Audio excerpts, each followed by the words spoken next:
लोकसभा चुनाव 2024 का पटाक्षेप हो चुका है और अब जो दौर है वो दौर है समीक्षा का।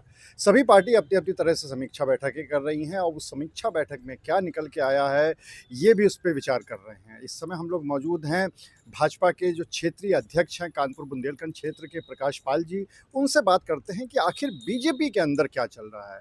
प्रकाश जी, सबसे पहला सवाल तो यही कि समीक्षा बैठक हुई, आप भले ही कानपुर की सीट और अकबरपुर की सीट जीत गए हों, लेकिन एक तरह से वो सीट जीती हुई, वैसे तो एक वोट से भी जीत होती है, लेकिन फिर भी वो बहुत कम मार्जिन रह गया। तो आखिर समीक्षा बैठक जब हुई, तो किस बात की समीक्षा की गई?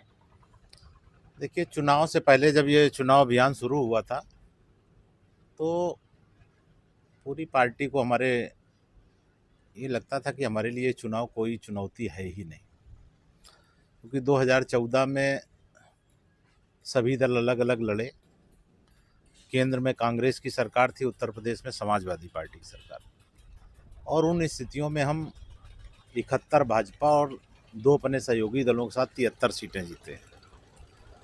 उसके बाद जब 2017 में उत्तर प्रदेश का चुनाव आया, तो अखिलेश यादव की सरकार थी, लेकिन अंदर से वो डरे, क्योंकि भाजपा 73 सीटें जीती थी, केवल वो अपने परिवार की सीटें बचा पाए थे, और कांग्रेस अपने माँ बेटे दोनों अमेठी रायबरेली के अलावा और बाकी कोई सीटें जीती नहीं थी।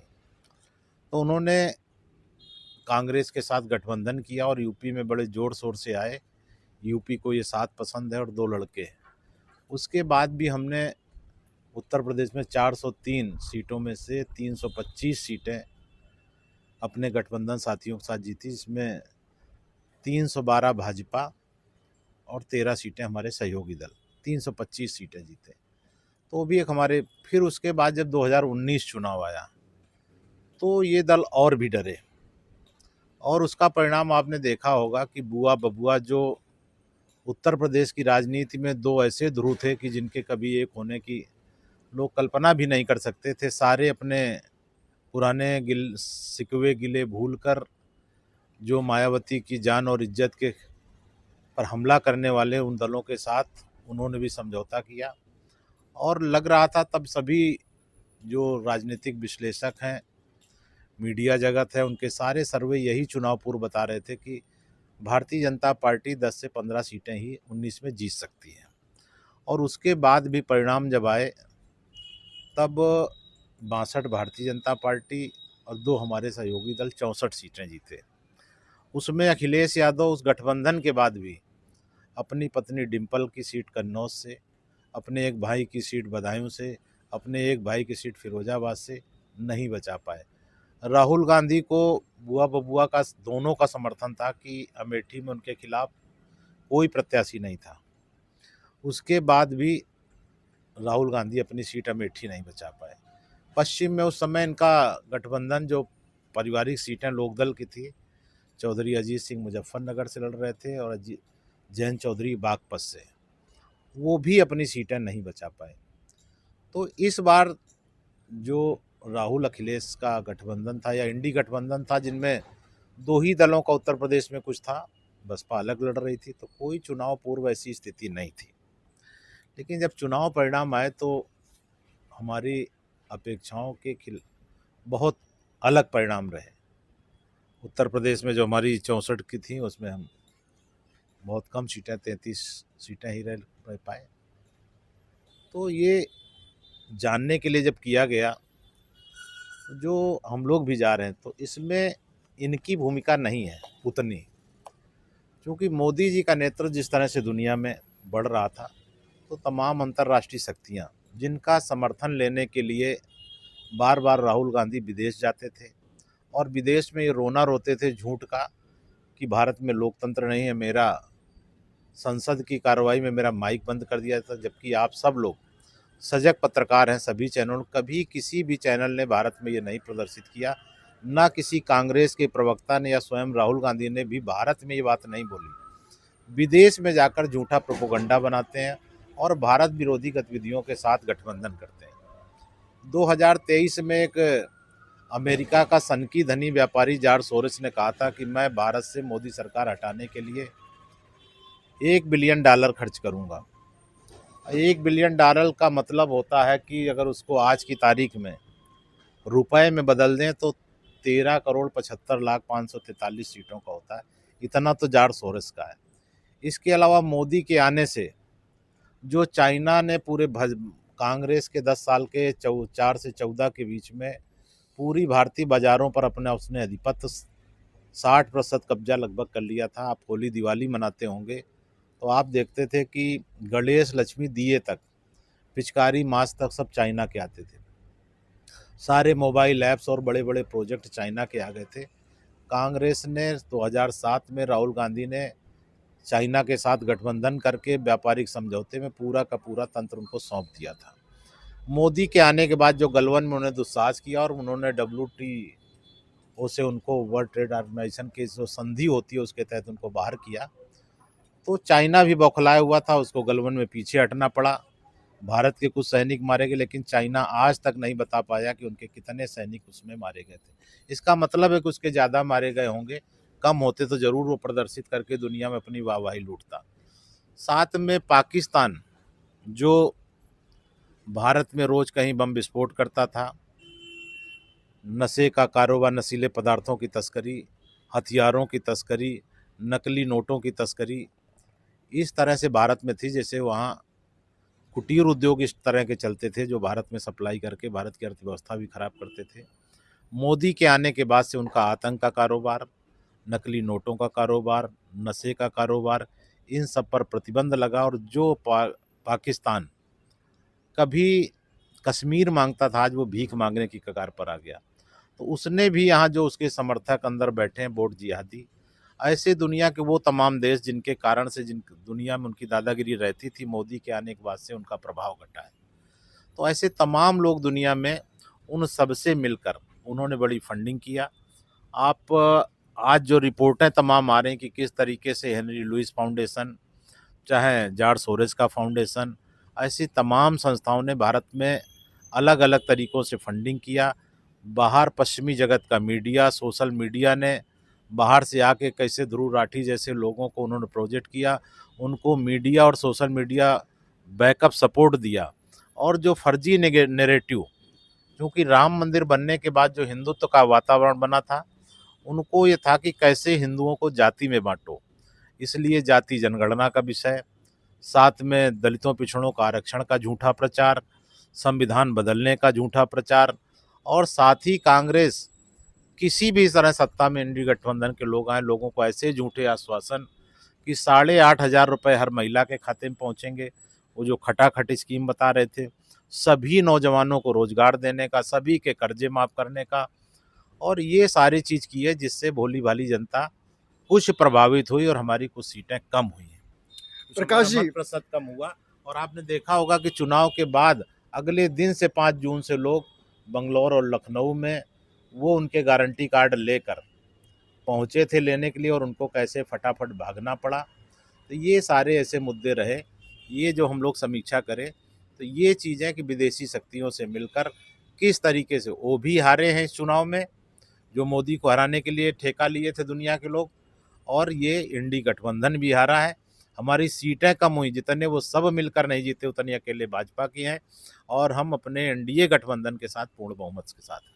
प्रकाश जी, हम लोग कानपुर पे केंद्रित रहते हैं, कानपुर के विषय में बात करते हैं कि कानपुर में बहुत मुश्किल से किसी तरह से तकरीबन 20,000 से आपके प्रत्याशी यहाँ पे जीत दर्ज करा पाए, और जबकि जो प्रत्याशी के लिए कहा जा रहा था कि वो पहली बार वो भी लोकसभा चुनाव लड़ रहे हैं, उनको सबसे ज़्यादा वोट, मतलब कांग्रेस के इतिहास में भी सबसे ज़्यादा वोट पड़े हैं।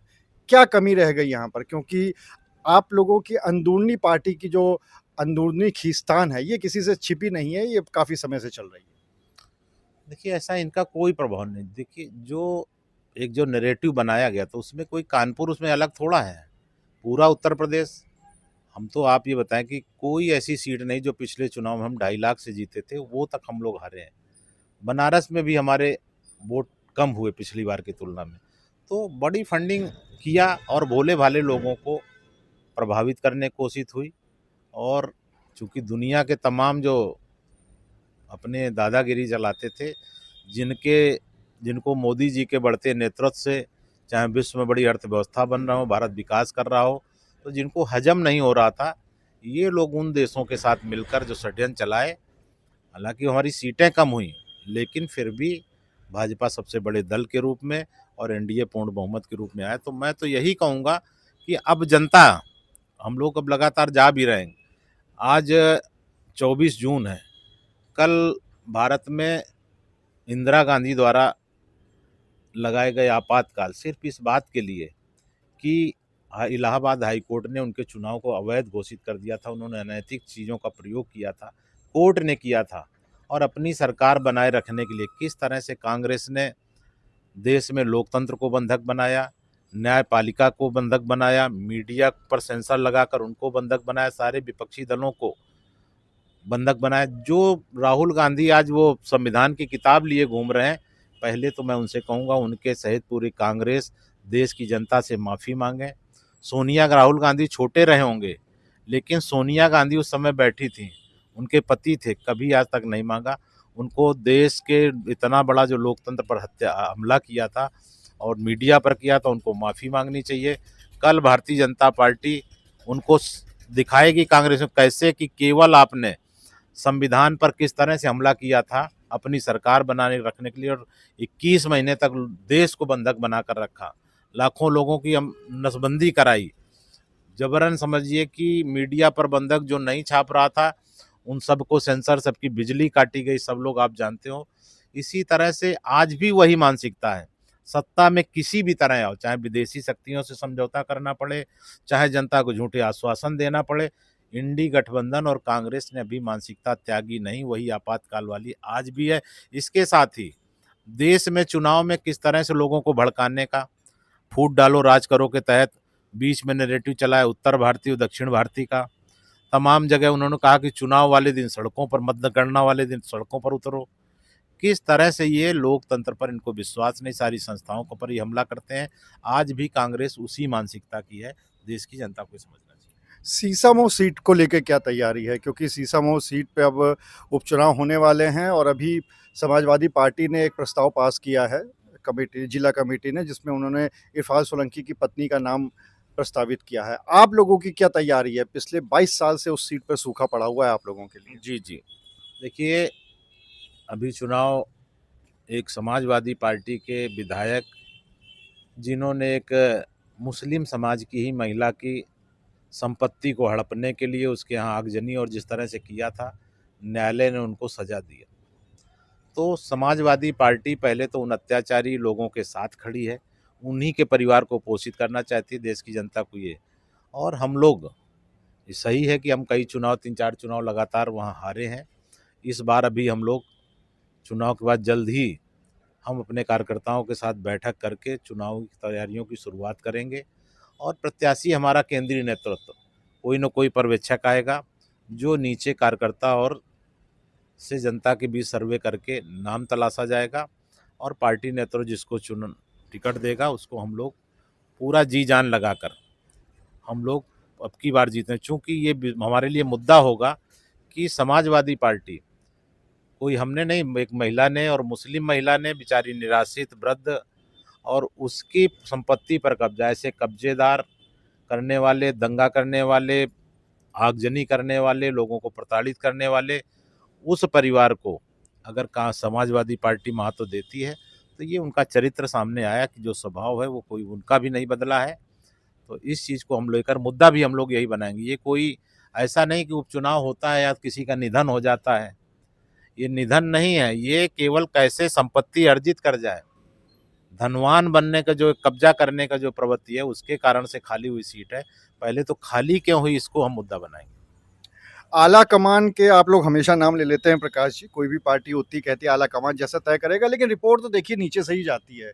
इस बार बीजेपी में बहुत चर्चा चल रही है कि किसी युवा को इस सीट पे टिकट दिया जाए, और उसमें सबसे बड़ा कारण यह है कि पिछले 5 चुनावों से आप लोगों ने उस सीट पर हमेशा एक दूसरा चेहरा उतारा है, कभी कोई चेहरे को रिपीट नहीं किया, उसके बावजूद भी चुनाव हारते रहे। तो क्या इस बार ऐसा कुछ है कि युवा को मौका मिल सकता है? देखिए, इस पर हम कोई टिप्पणी नहीं, हमारा केंद्र टिकट तो हमारा पार्लियामेंट्री बोर्ड तय करेगा, लेकिन ये हमारी कोशिश रहेगी कि हम अपने बूथ कमेटी के अध्यक्षों से, शक्ति केंद्र संयोजकों से, मंडल से, सभी से एक बार राय हमारी पार्टी कर लेगी, जिस पर कार्यकर्ता भरोसा जताएगा कि इनको लड़ाइए, और जिस पर सर्वाधिक लोग राय करेंगे, पार्टी निश्चित रूप से उसको प्रत्याशी बनाएगी। एक आखिरी सवाल, लोकसभा चुनाव में देखने को मिला कि आर नगर, सीसामऊ और कैंट जो 3 विधानसभाएँ थी, वहाँ से आप लोग बुरी तरह आप लोग को हार का सामना करना पड़ा। ये तीनों ही विधानसभा सीट सपा के पास हैं। लेकिन किदवई नगर और गोविंद नगर, ये 2 ऐसी थी जो कि हमेशा से आप लोगों का गढ़ माना जाता था, आप लोग की एक ताकत मानी जाती थी। अगर पिछली लोकसभा से हम कंपेयर करें तो इस बार दोनों ही जगहों पर आपके वोट कम हो गए हैं। तो इसका मतलब कहीं न कहीं जो आपका कैडर वोट था, वही इस बार आपके साथ नहीं था? देखिए, जनता जब भ्रमित है और लालच देने का 8,500 का दिया, तो उसमें से बहुत से लोग प्रभावित हो सकते हैं। हमारे पास भी तो सामान्य मतदाता है, गरीब मतदाता है, पिछड़ा मतदाता है, अनुसूचित मतदाता है। सब वर्ग को हमारे, कोई मोदी को अगर सपा बसपा गठबंधन के बाद भी एनडीए गठबंधन को 51% वोट मिले थे, तो उसमें कोई सब वर्ग के लोग थे। तो जो प्रभाव चलता है, जब किसी चीज़ नैरेटिव सेट किया और उनको सब जगह बांटा जा रहा है, सबको गुमराह किया जा रहा है, तो उसमें से कुछ लोग हुए होंगे। हमारे वोट प्रतिशत यही नहीं, पूरे प्रदेश की हर सीट पर हमारे वोट कुछ ना कुछ कम हुए। बहुत कम सीटें हुई जो पिछली बार से हमारा वोट बढ़ा हो। तो आप थे प्रकाश पाल जी, जिनका ये मानना है कि कहीं न कहीं विपक्ष ने जनता को बरगलाने का काम किया है, और दूसरी तरफ सीसम उस सीट के लिए उनका ये कहना है कि ये सीट पे वो सबसे पहले बात इस बात की करेंगे कि आखिर ये सीट खाली क्यों हुई, और उसके बाद जैसा भी पार्टी आलाकमान तय करेगा, उस हिसाब से प्रत्याशी की घोषणा होगी। अनुराग अग्रवाल, टीवी 9, कानपुर।